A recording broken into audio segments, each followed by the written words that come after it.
Welcome back एक बार फिर से आपका आपके मन पसंदीदा radio channel radio NGO 90.4 FM दिल से दिल तक पर। और अब जैसे कि आज वेरी स्पेशल गेस्ट हमारे स्टूडियो में जुड़े हुए हैं माता सत्या जी, उनका फिर से वेलकम है। और अब उनकी जर्नी के बारे में अगर हम स्टार्ट करें तो माता जी आप बता सकते हैं आपकी जर्नी के बारे में, आपकी वेरी इंस्पायरिंग जर्नी। बिल्कुल मैं भी सुनना चाहूंगी जी। मैं योग से क्यों जुड़ी और क्यों सेवा में आई, तो मैं इसके लिए मैं बता देती हूँ। केवल मेरी उस समय 26 साल उम्र थी केवल जी। और मुझे मेरा इलाज होने लगा। मेरे को ओवर ब्लीडिंग होती थी और काफी इन्फेक्शन भी हो गई थी और दवाइयाँ एम्स में ही चल रही थी सारा इलाज। वो दवाइयाँ, मेरे को फाइब्राइड का कैंसर था यूट्रस का, और उसमें ही दवाइयाँ लेते लेते फिर मेरी आंतें चिपक गई, ब्रेन सूख गया, मेरी याददाश्त खत्म हो गई, मेरे को ब्रेन का अटैक पड़ा, जीभ अंदर गई।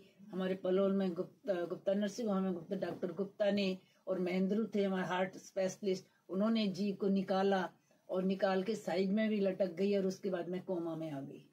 कोमा में आने के बाद फिर डॉक्टर ने ये कहा कि या तो अभी कुछ ही क्षणों में ये खत्म हो जाएंगी, वापस सेंस नहीं आएगा, अगर आ जाएगा तो जिंदगी भर कोमा में रहेंगी। तो माता जी मतलब ये जो हुआ है सब कुछ अचानक ये हुआ? अचानक ही हुआ, अचानक नहीं हुआ। जी, जी। ये मेरे को, मैं और सभी जो सुन रहे हैं श्रोताओं को भी बताना चाहूंगी कि आजकल एक बीमारी हो रही है कि चक्कर आ जाते हैं। हाँ, वो ही चक्कर मेरे शुरू हुए थे। पानी पीती थी तो मैं घूम जाती थी, खड़े होके जैसे पानी मुंह में लिया तो मैं गिलास के साथ ही घूम जाती लेकिन थी। कई लोगों को यहाँ पे लगता है कि उनको शायद बैक की प्रॉब्लम है। बैक की भी होती है, लेकिन वो भी वही प्रॉब्लम थी और उस समय हमें ज्ञान नहीं था।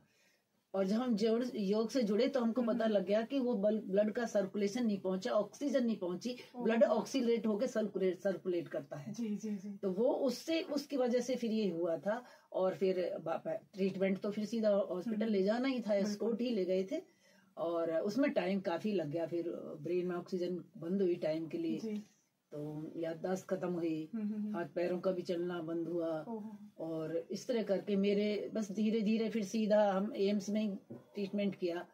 और फिर बाद में लास्ट में यूट्रस का तो ये हुआ, थोड़ा थोड़ा वो काटते रहे और एडिशन करते रहे, जलाते रहे और दवाइयां देते रहे। उन दवाइयों से मेरे लिवर ने काम करना बंद कर दिया और एक शरीर कंकाल नहीं होता जी, वो ही बन के रह गया था। और लास्ट में उन्होंने ये कह दिया था 3 से 6 महीने की है, क्योंकि फिर पूरे जख्म यहाँ से लेकर पूरे आंतों में हो गए थे। पानी नहीं पी सकती थी, चिल्ड दूध में बर्फ डाल के चम्मच रखती थी और वो ही चाटती रहती थी, ऐसा डॉक्टर ने बोला था। और फिर 3 से 6 महीने में आप जानते उसी समय आप लोगों की सेवा में शायद मुझे आना था, तो मैंने तो पूज्य महाराज श्री बाबा रामदेव जी को टीवी पे देखा और आस्था चैनल नहीं आता था, संस्कार पे आता था, को 15 मिनट के लिए। और उस समय जो मेरी हालत थी, मैं दीवार पकड़ के बाथरूम जाती थी। मैं जा रही थी, थोड़ा सा शाम का टाइम था और किस बच्चे हंस रहे थे तो मैं देखने लगी बच्चे क्या देख रहे हैं। तो वो स्वामी जी को देख रहे थे, पता नहीं।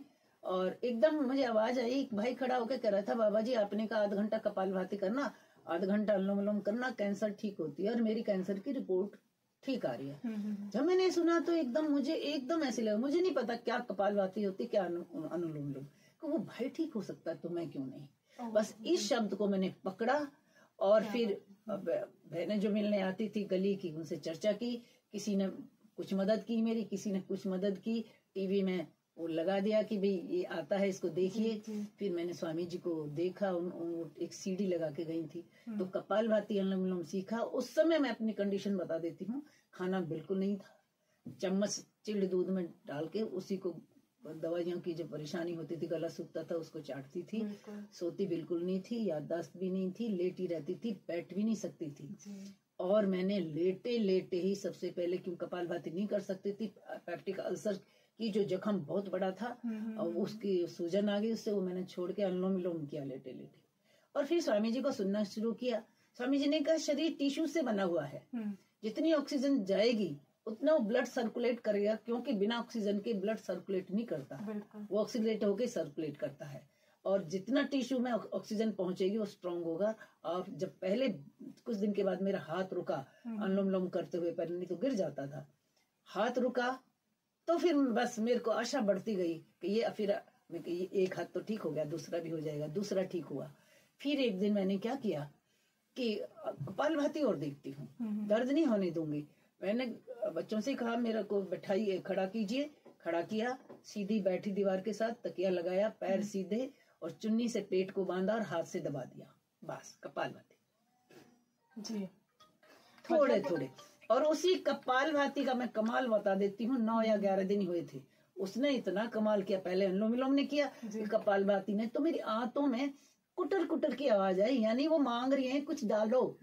और फर्स्ट टाइम मैंने इतना रोटी का टुकड़ा फीके मूंग की दाल के पानी में बिल्कुल मैश करके 2 चम्मच लिक्विड बनाया, मैंने मुंह में डाला, वो चला गया और पच गया, दूसरा डाला वो भी पच गया। इतनी और छोटी सी उम्र में माता जी मतलब इतना कुछ देखना, वो मेरे मतलब आके में रोंगटे खड़े हो रहे हैं। और आपने इतना कुछ सहा है, इतना कुछ देखा है, इतना कुछ आपने फिर खुद को ठीक भी किया है ना, दैट मोटिवेशन। तब तक 18-19 साल मेरी जवानी के चले जा चुकी।